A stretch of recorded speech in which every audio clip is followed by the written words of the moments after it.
E essa é a diferença do cristão e das pessoas do mundo. O cristão e as pessoas do mundo, elas vão passar as mesmas coisas, as mesmas dificuldades. Vai ficar doente, vai ficar desempregado, vai passar dificuldades. Mas a diferença é a maneira em que reagimos às circunstâncias. Vou citar um exemplo muito fácil.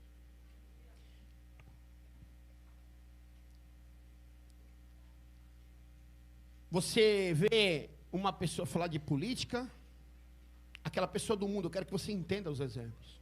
Ela vai dizer assim: política é tudo ladrão, pilantra, picareta, é isso, aquilo.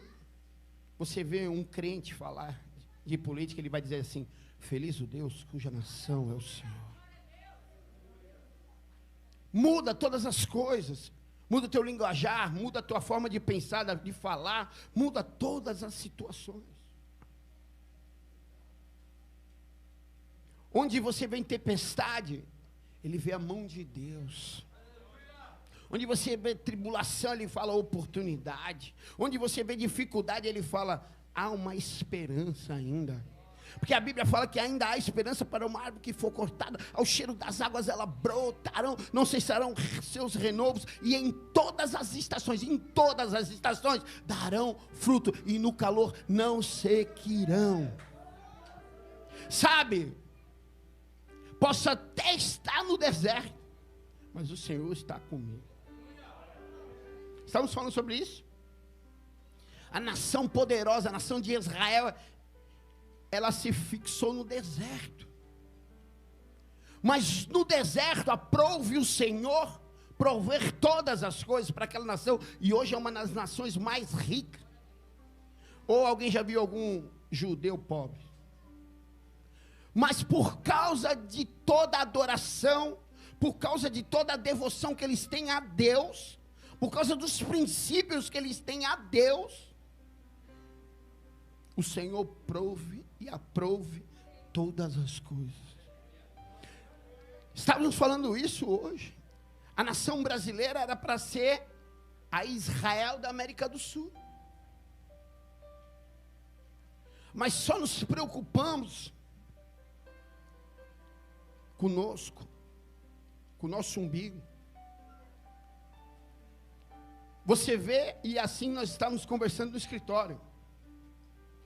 Quando um israelita, um judeu, ele ganha um bem material, ele conquista um bem material, né, pastor? Um carro, vou citar um exemplo. Quem não gostaria de ter um carro novo aqui? Eu também. Quando ele chega na casa dele com esse carro, os vizinhos fazem festa, fazem culto de ação de graça, se alegram com a alegria dos outros. Aqui no Brasil, então, por causa de princípios, e por causa da maneira como vivemos e como somos, muitas vezes perdemos as nossas bênçãos. Porque não vivemos dentro de princípios. E o crente, ele tem que viver em cima de princípios, não de personalidades. Procuramos praticar esses princípios acima de todas as nossas personalidades. E esses princípios, eles têm que estar em todas as áreas da minha vida. O pastor falou sobre prioridades. Ele tem que estar na minha família, no meu casamento.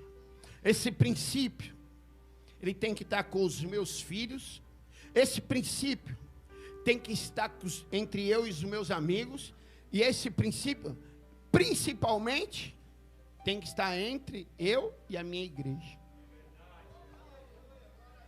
Mas quando eu decido colocar as minhas personalidades acima dos meus princípios, eu vivo debaixo de uma maldição. Mas quando eu renuncio às minhas vontades e procuro praticar os princípios acima das minhas personalidades, aquele que nos vê a todo momento, aquele que nos abençoa, aquele que é o Criador do céu e da terra, ele te coloca sobre bênçãos. Muitas vezes perguntamos, pastor, acontece comigo, mas não acontece contigo, acontece contigo, mas não acontece comigo. Por quê, pastor? Eu falei para minha mulher ontem no carro sobre algumas lutas. E porque essas pessoas que conhecem tanto da Bíblia passam por essas lutas. Não que nós não vamos passar, mas que essas lutas não cessam. Lembra da historinha do deserto? Quantas semanas era para ficar no deserto? Quantos dias? 40, né, pastor? Mas rapidinho, né? Ia ser uma coisa rapidinha, né? Ficaram quantos anos, pastor? 40 anos. E não entraram. Você entende o que eu quero dizer hoje? Então, querido, hoje eu quero falar com você sobre força e fraqueza. Força e fraqueza. Preste atenção. Abra sua Bíblia comigo. No livro de 2 Coríntios, capítulo de número 12.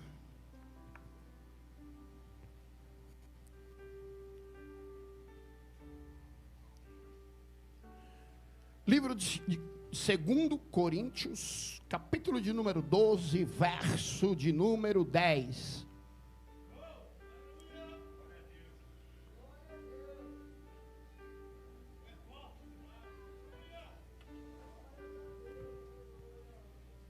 Livro de 2 Coríntios, capítulo de número 12, verso de número 10.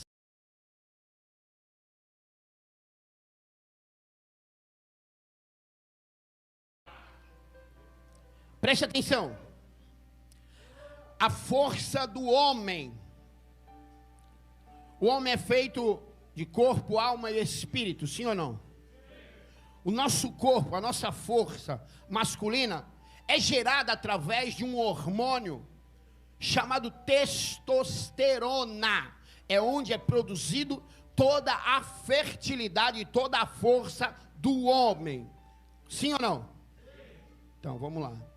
E a testosterona é o hormônio que é fabricado, espermatozoide, é onde dá disposição, é onde a gente gera filho, o homem, onde nos dá ânimo, coragem. Mas preste atenção, com o tempo, a produção de testosterona no homem, ela diminui. Ela vai diminuindo e automaticamente nós vamos ficando. Nós ficamos? Tem gente no culto, fraco. Preste atenção. Na mulher, o hormônio que dá ânimo, disposição, que torna a mulher fértil, chama progesterona. É um hormônio que é fabricado na mulher, onde a mulher ela tem ânimo, força, onde ela se torna fértil, ela gera filhos. As nossas promessas são geradas através da mulher neste hormônio, onde é encontrado um com o outro, fecundado, gerado e forma os filhos. Então a mulher ela tem força através da progesterona. Só que a mulher é diferente do homem. O homem produz testosterona. A mulher ela já nasce com a quantidade exata. Depois de uma certa idade, acaba-se a progesterona na mulher e ela não pode mais gerar filho. Tanto que a mulher chega numa certa idade e ela não tem mais filho. Sim ou não?